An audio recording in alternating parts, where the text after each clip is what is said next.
Now let's talk about Scotland versus Ireland selection on Sunday. I cannot wait for this game. I think round 2 is going to be so much better than round 1. The games look closer, there's more on the line, and this one absolutely epitomises that. So welcome to this video, supported once again by Sports News Blitz.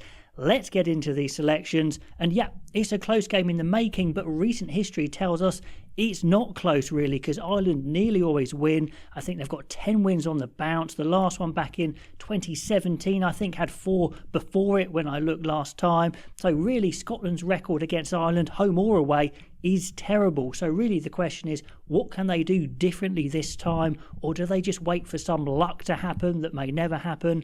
But it does look like Gregor Townsend is trying to make his own luck, which I really like.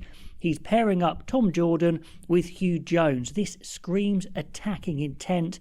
We know that Tom Jordan has a better passing game, a better kicking game. He's a bit quicker than Stafford McDowell. McDowell is a solid customer, but it really looks like they're absolutely going for this one, and they're going for a 6-2 on the bench as well, something different there. Jamie Dobby comes in, kicks out George Horne, which is absolutely gutting for Horne because he's playing so great. But Jamie Dobby's in great form as well, and what's good is he can play winger kind of as well as he can play 9, which is quite rare for a scrum half. They don't need a 10 replacement because Jordan can do that, so McDowell at least goes into number 23. If Russell's injured, I guess they do that change, but they're probably not going to do that anyway, so it looks like it's a straight centre replacement there. The back three's got absolutely no competition because it's so good. They just need to be unleashed.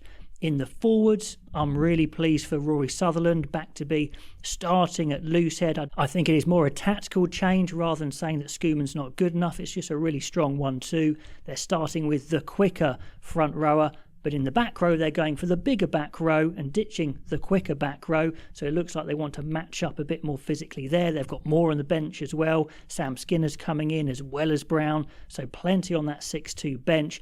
And in that back row, they're putting Matt Fagerson to 6, who is a bit more bulky than Ritchie. Darsh Day's 7, and Dempsey comes in as the hard-carrying 8. For Ireland, some really interesting calls as well from Simon Easterby. It does look like Tyg Furlong and Joe McCarthy aren't quite fully fit, so that's a positive for Scotland, a negative for Ireland. So they're sticking with a lot of the players they had to go with. Beelum continues at tight head. Then we have Dan Sheehan, who doesn't come into the starting team, which I was absolutely convinced is going to happen. Is he not fit enough? I don't know. He seemed to prove it last week. He played a game for Leinster before that, so maybe it is just tactical. Could that one backfire on them? That's a really interesting call. Let me know if you think that's a bad one, because I can't quite see it unless there's something we don't know.